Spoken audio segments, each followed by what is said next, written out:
This is the Bahamas Tonight, the Northern Edition. Good evening, everybody. I'm Ricardo Lightbourne, and it's so glad to have you with us here tonight.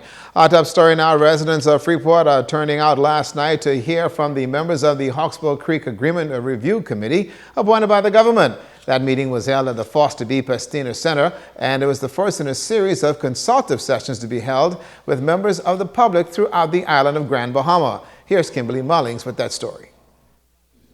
The government's committee to review and make recommendations with respect to the expiration of certain provisions within the Hawksbill Creek Agreement hosting a town meeting at the Foster B. Pestina Center on Monday evening. Those in attendance gave feedback on a wide range of issues and concerns. Chairman of the committee, Dr. Marcus Bethel, believes now is the time for Grand Bahamians to let their voices be heard. The government understands that in order to implement any accept any recommendations, it must be based on what the people say, what the people are recommending.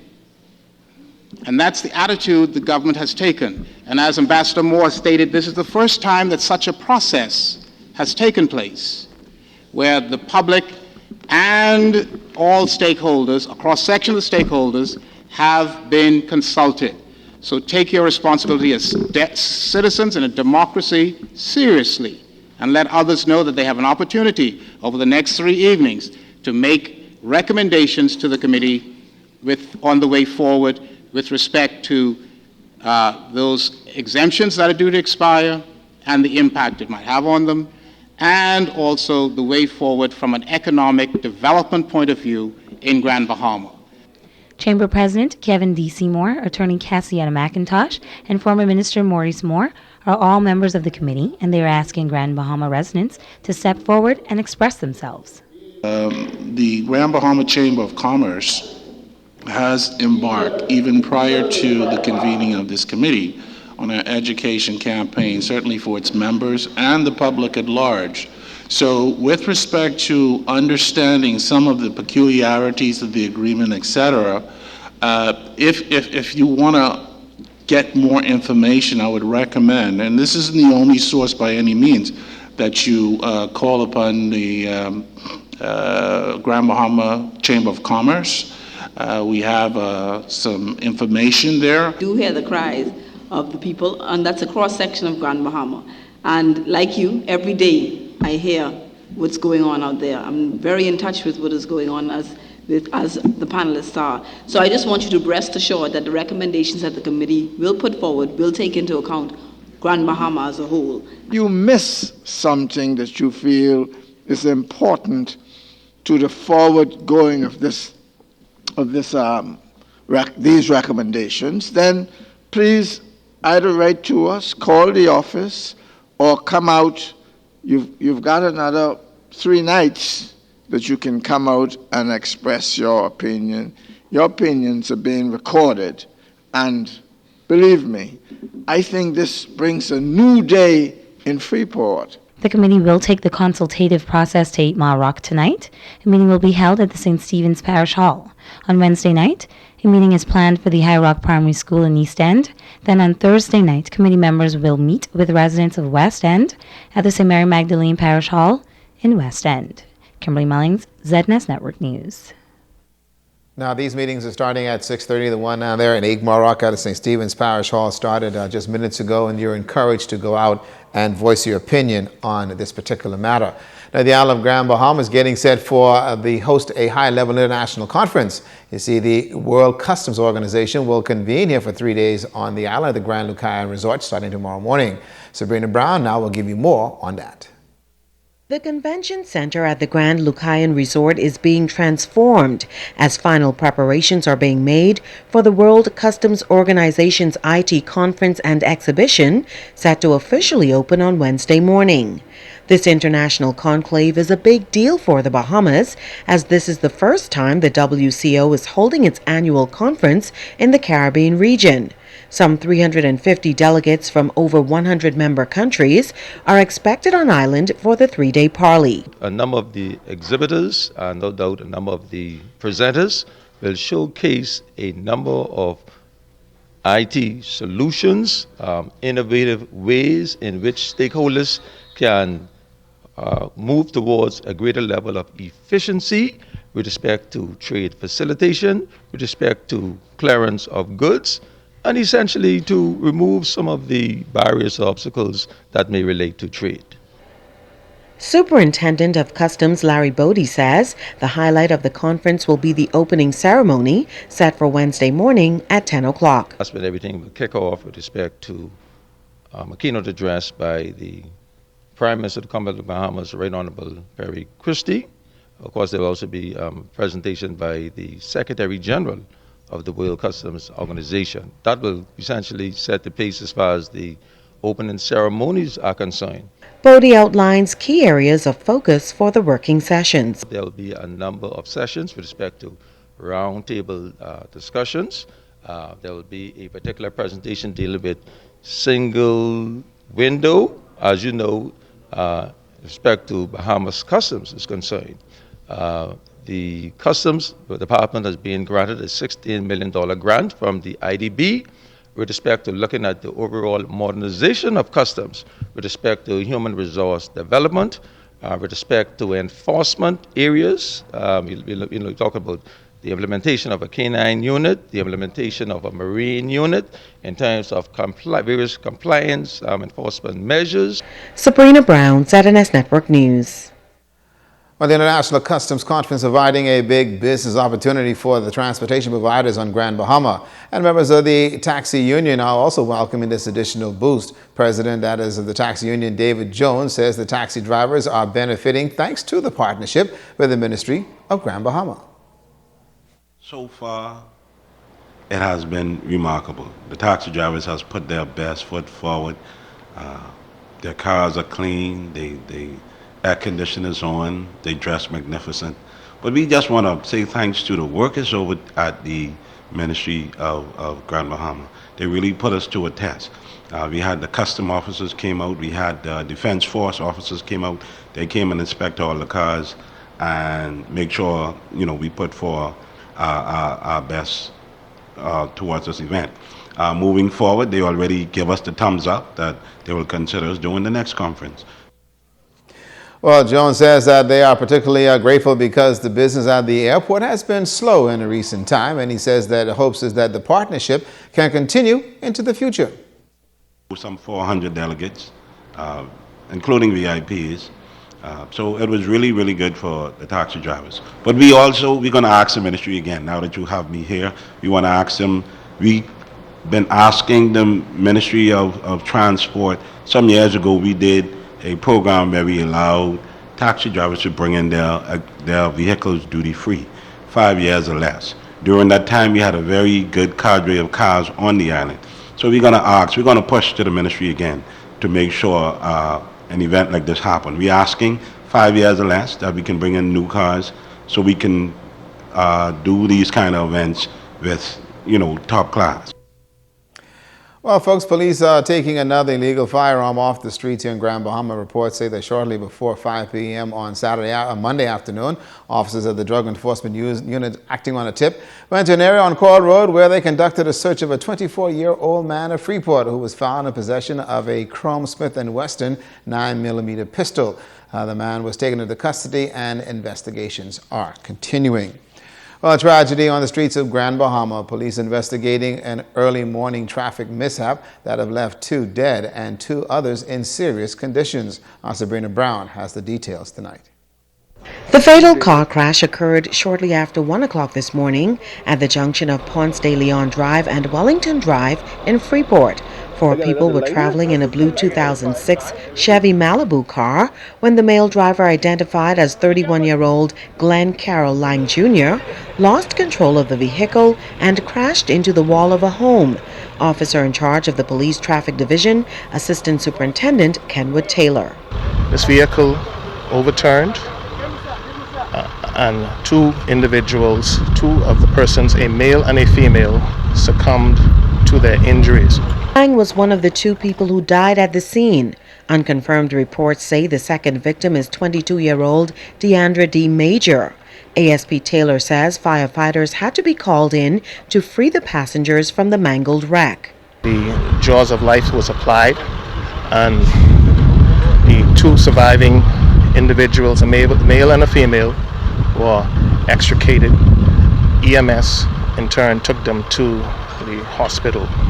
This double fatality comes as police continue their efforts to ensure safety on the streets. ASP Taylor is making this appeal to motorists. For persons who are driving, refusing to utilize the seat belts that are in their vehicle, and who are driving without due care and attention, this serves as a notice to encourage them to wear their seat belts, to refrain from drinking while driving. Also, if you are out and about and you are having drinks, please have a designated driver. The 2 surviving passengers are listed in critical condition in hospital. Sabrina Brown, ZNS Network News. And another note is raining here in Grand Bahama, so we do ask that you drive with extreme caution and care. The Bahamas Tonight will continue in just a moment.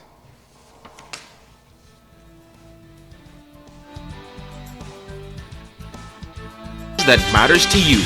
You're watching the Bahamas Tonight Northern Edition. And welcome back, everybody. Labor Day is exactly 1 month away, and some union leaders are finalizing plans for their annual Workers' March and Rally. Well, this year, the Trade Union Congress will make history on Grand Bahama as the umbrella union, along with affiliates, will take its Labor Day festivities to 8 Mile Rock, the largest settlement in the community, in the country, that is. Vice President of the Bahamas Hotel Managerial Association, Kirk Russell, says, well, this is a pretty good move, and for good reason. 8 Mile Rock then has the largest concentrated group of workers in the Bahamas. We felt it fitting to take the parade into that community. We are inviting all unions, all workers throughout the length and breadth of Grand Bahama to come on down on June 5th, Friday, June 5th, to celebrate with us. Well, Russell says that Labor Day festivities come at a time when the workforce is actually faced with serious challenges like minimum wage and what he calls the unfair treatment of casual workers. That these major companies in Grand Bahama who make millions of dollars, who are very successful, ought not be engaging in hiring and casual laborers. It is not good for the economy. It is not good for the worker. There is no policy.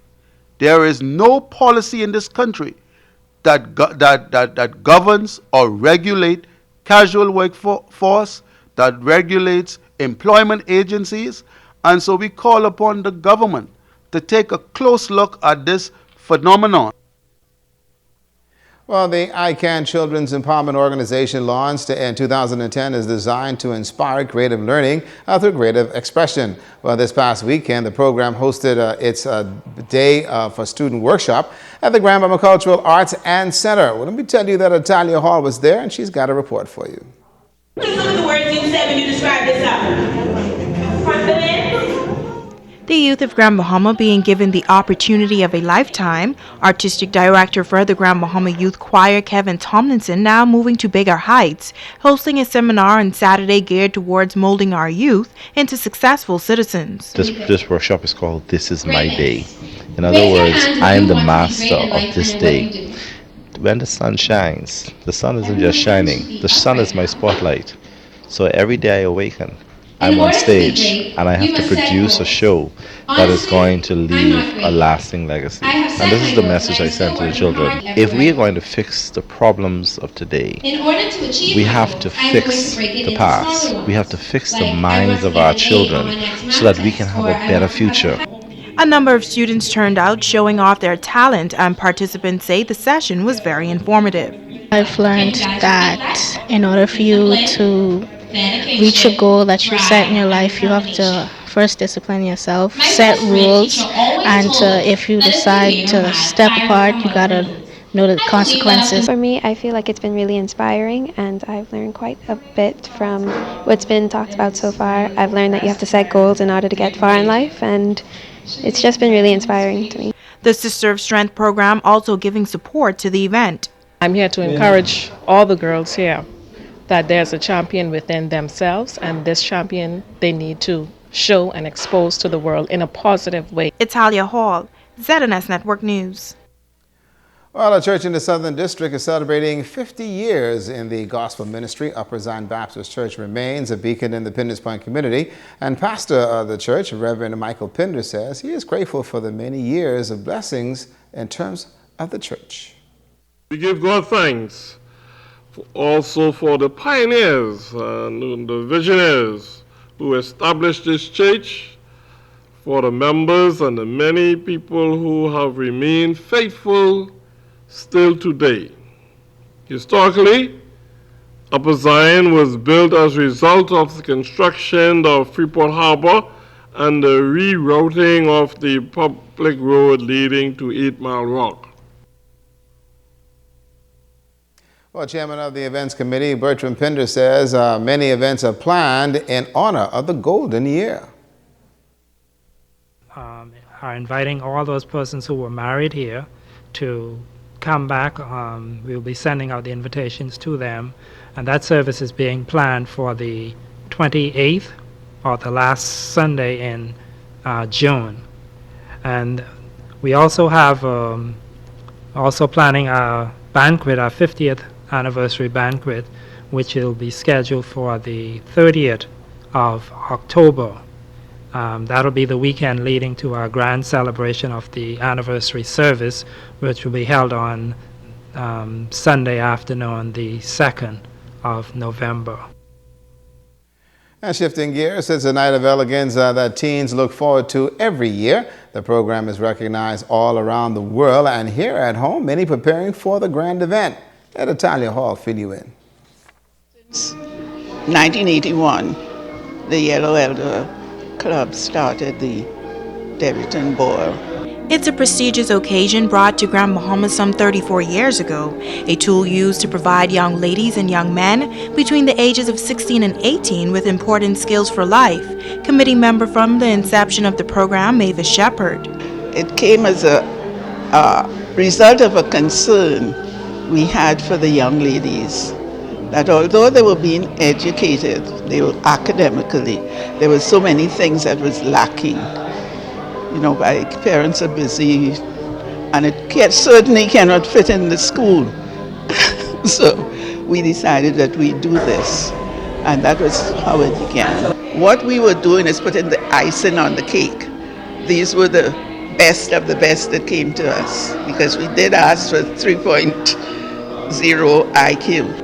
The young debutantes have been preparing for the May 16 big event for the past 4 months. The debutantes have been involved in etiquette, leadership, and communication skills training, as well as the popular ballroom dance, the waltz.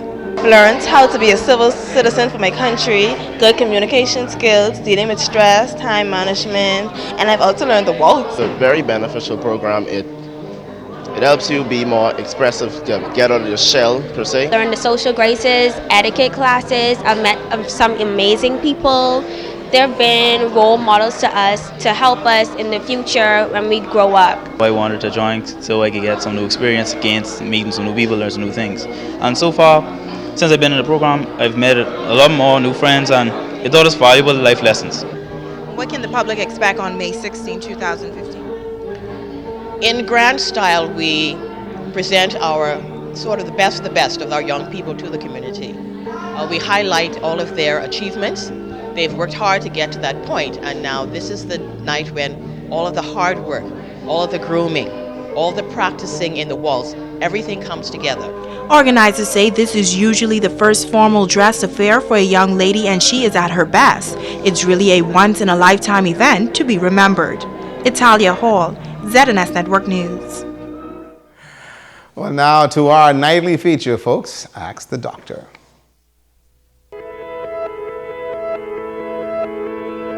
I'm Dr. Monique Pratt. John says, I feel my heart pounding and racing even when I'm at rest. What's causing this, Doc? It's kind of scary. Thanks for your timely question, John. And it sounds like you are describing heart palpitations. Palpitations feel like your heart is beating too hard or too fast, skipping a beat, or fluttering. You may also experience a pounding sensation in your chest, throat, or neck, and yes, it can be frightening. They are usually not harmful and often go away on their own, but in some cases they can be more serious and may be related to an underlying heart or thyroid condition. Palpitations that are not harmful can result from consuming too much stimulants like caffeine or nicotine, drinking too much alcohol, or they can also be associated with anxiety and panic attacks. Some women can also experience them during pregnancy. Palpitations can also be more serious if they are related to an underlying heart problem or heart disease, as they are more likely to represent an arrhythmia, which is an irregular beating of your heart. If you experience heart palpitations, you should see a doctor or cardiologist immediately. If you have a question or concerned about your health, please post it at PHA Bahamas on Facebook, email askthedrbahamas@gmail.com, or call me at 439-4471. I'm Dr. Monique Pratt, and this has been Ask the Doctor.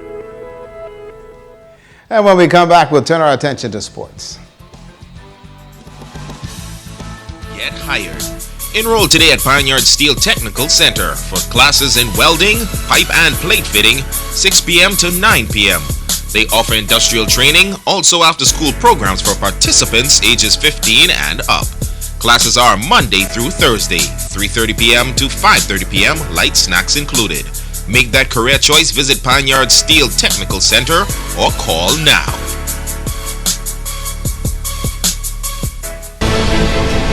What if we told you only 68 miles from North America lied an island with communications and technological infrastructure unmatched in the Caribbean?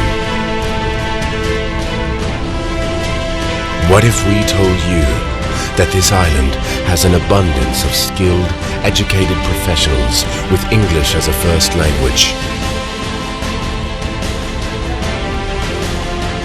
Now, what if we told you that you can operate a call center or BPO facility with no taxes? You may think there's no way, but there is. Grand Bahama Island, where the once impossible is now possible.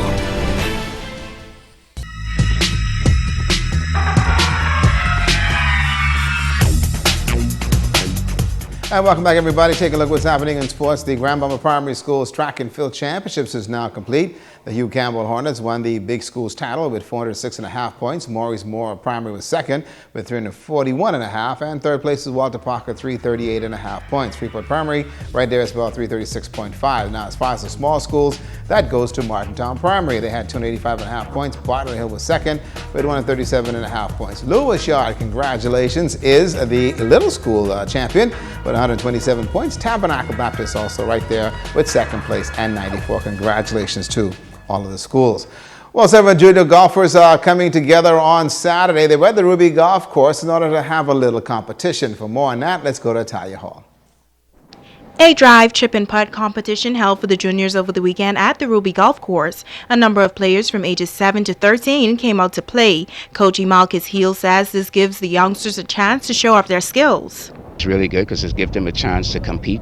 Also, 2 of the juniors are actually preparing to compete in the drive, chip, and putt competition in Florida to try to get ready for Augusta for 2016. So this is a really good start for them. Heel says he is driven by the passion and excitement that the players have for the game, but he would like to see more parents come out and support their kids. I'd like to see more of the parents' involvement in terms of supporting their kids, because what I've found over the years is that the juniors that actually develop and excel, they've always had their parents' involvement around. And Italia Hall, ZNS Total Sports. And that's a quick look at sports. We'll give you more details on some other things tomorrow.